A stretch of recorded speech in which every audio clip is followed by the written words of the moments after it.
5, 4, 3, 2, 1. This will be a short treatise on an idea I've had in mind for some time. In the words of the Master Therion of the Ordo Templi Orientis, Aleister Crowley, he hailed in the Aeon of Horus. And being in a new Aeon, I believed that breaking some of the traditional ban on speech about certain types of magic is not only relevant, but important for the general aspirant. So, as a member of the Esoteric Order of Dagon and representing the Temple of the Eastern Star, I, Frater Francis Lunas Aristeus of the Ordo Templi Aristartes 2023, welcome, you traveler. Greetings, fellow seekers of the arcane. I, magician of the shining trapezohedron, have been summoned to impart upon you the secrets of shadow magic. As a part of the 100-day magical challenge, Hypnoapotheosis, I offer this to the glory of the elder gods as a supplemental short lesson. Listen well, for the knowledge I may impart, for the knowledge I'm about to impart, may be too terrible for mortal minds to bear, and must not be shared with any denizen outside of the esoteric order of Dagon. All hail the Father Dagon, all hail the Mother Hydra. Cthulhu has arisen. Obviously, this one's meant to be a little bit theatric. So, firstly, it is important to understand that the elder gods, those ancient and terrible entities beyond human comprehension, are the key to this form of shadow magic. Their power is beyond measure, and their very presence can warp the minds of even the strongest willed individuals. To create and deliver shadowy, tendrilled suggestions, you must call upon them and use their power to your advantage. There are several types of shadowy invocations we can use. The most common is the direct suggestion, where the mesmerist commands the subject to perform a specific action or think in a certain way. This type of suggestion is often used by the elder gods themselves, whispering from their interdimensional spaces beyond time and space. This is sheer power, and it compels mortals to do their bidding without question. Another type is the indirect suggestion, where the wizard or mesmerist uses subtle cues and language to influence the subject's thoughts and actions without them even realizing it. This type of suggestion is often used by the cultists of the esoteric order of Dagon and those others among the servants of the elder gods, as they must be more subtle in their approach to avoid detection to those who would oppose the dawning of the Aeon of Horus. When utilizing this type of shadow magic, it's important to realize that it is directly related to the unfathomable nature of these eldritch and ancient beings. Their very existence defies human understanding, and so any suggestion relating to them must reflect this. We must use language that is both evocative and unsettling, drawing upon symbols and imagery that suggest the immense power and otherworldly nature of the magic you invoke. Greetings and welcome, Brother Frank in Jersey. Good to see you again, sir. One effective way to suggest the presence of the elder gods among you in a gathering is through the use of ancient symbols and their incantations. Really? Cthulhu Relay of Toggle Noggin. All right. These symbols, like the elder sign, have been used for centuries to invoke the power of the divine, and they can be just as effective when used to suggest the presence of the elder gods. Symbols such as the eye, the tentacle, the triangle, and the twisted alien geometry that defies human perception can all be used to create shadowy influences on those around you. As for myself, I keep a very lovely rendition of the elder sign at the threshold of my door. Shall I show you, aspirant? Come with me as we have a quick look around the apartment.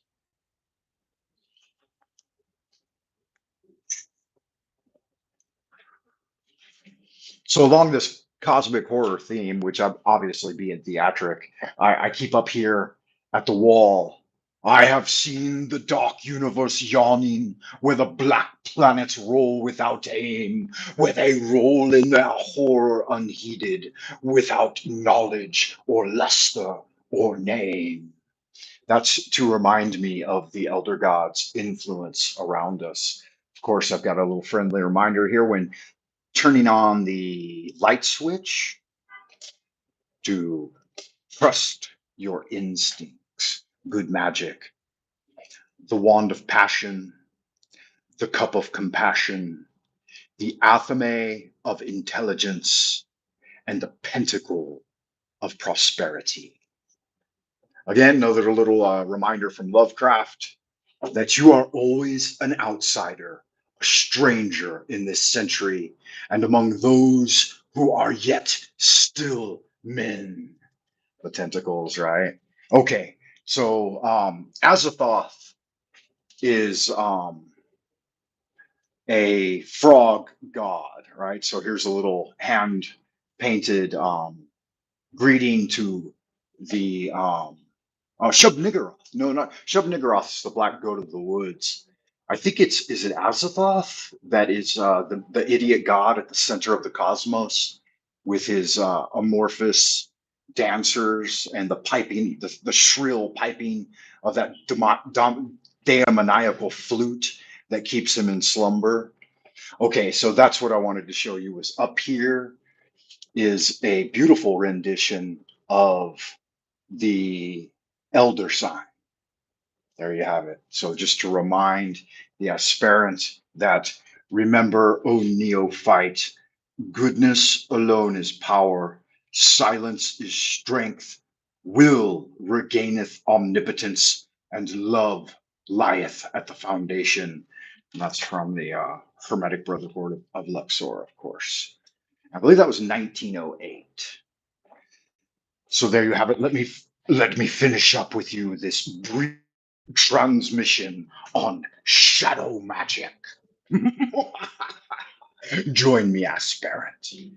Greetings, fellow traveler. We are back in the throne of Dagon.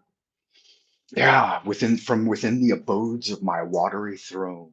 The only reason I'm able to do this is because my senior class this morning is taking their final exams, and I went to class and I was like all happy to be there and stuff, and then they reminded me, I'd totally forgotten, and they reminded me, they said, "Hey, today's exam day. You don't have to be here." And I was like, "Oh, great freedom. Oh." And so I wished them all well, and I'm like, "You got this. Come on, man, you guys are going to pass this test." Ah, so let's get back into it, aspirant. If you're here because you've been summoned from the watery depths by the elder gods, or even an old one, perhaps, then you're in the right place. For I, master magician of the shining trapezohedron, have been granted permission to break the ban on speech in the age of Horus and reveal dark secrets to you, my friend. Let's get right back into it. Another way to create effective hypnotic suggestion is through the use of sensory imagery. Vivid and descriptive language paint a picture of unnatural and terrifying vistas. Descriptions of sickly sweet smell of ancient tomes, the shifting shadows that seemed to move of their own accord, and the unexplained noises that echo through the darkness can all be used to suggest their influence. When it comes to delivering these suggestions, it is important to do so in a way that is both subtle and impactful. You must use your language that is both hypnotic and suggestive, drawing upon the power of the elder gods to compel our subjects, those among us, to do our bidding. We must also paint gradually, building up our suggestions over time until they are ingrained in the subject's mind. All hail the Father Dagon! All hail the Mother Hydra! Cthulhu has arisen! Cthulhu Rilye of Nageltagen. One effective technique for delivering such suggestions is the use of repetition. By repeating key phrases like Cthulhu Rilye of Nageltagen and ideas, we can reinforce suggestions that have already been planted, making them more powerful and very difficult to resist. The thrill of the deep, watery depths of Rilye all to you, my friend. This technique can be especially effective when used in conjunction with ancient symbols like the elder sign and other sensory imagery.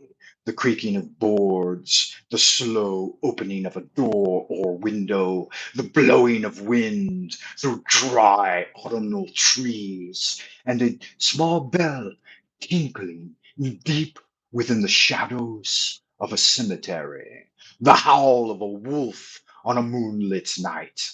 All of these things can pull you in to the watery depths of Dagon's kingdom. Another technique is the use of metaphor and analogy. Metaphorical language to describe the indescribable, and we can use this same approach to suggest the presence of those elder gods, Shub-Niggurath, the black goat of the woods, with 1,000 young, Azathoth, looming at the center of the cosmos. By comparing their power to the forces of nature or their influence to a creeping insanity lingering just at the edges of sanity, we can create powerful suggestions that tap into the subject's deepest fears and anxieties. It is important to remember that these suggestions we give are not simply commands to be followed blindly. The human mind is complex and unpredictable. Memory is fallible. The suggestions we give must be tailored to the individual subject. We must take into account their personality, their fears, their desires, and their level of susceptibility to suggestion. Only then can we craft suggestions that are truly effective. In conclusion, my friends, pay careful attention, listen well, and heed ye the warning. The use of Dagon's shadowy depth magic is not to be taken lightly, and delivering such hypnotic suggestions in this way requires a deep understanding of the power of the elder gods.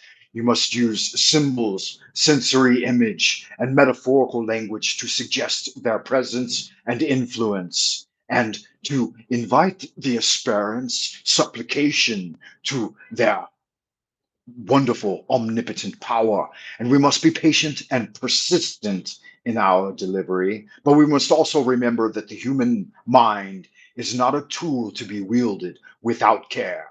The consequences of invoking the power of the elder gods are too terrible to contemplate, and we must prepare to face the consequences of our actions if you utilize it for nefarious purposes. May this manuscript and this transmission serve as a warning and a guide to those who seek to explore the depths of the cosmic horrors that await you.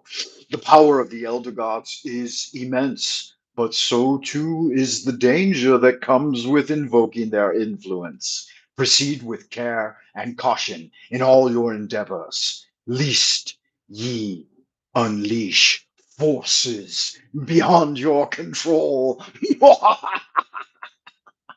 There you have it, a brief transmission on shadow magic.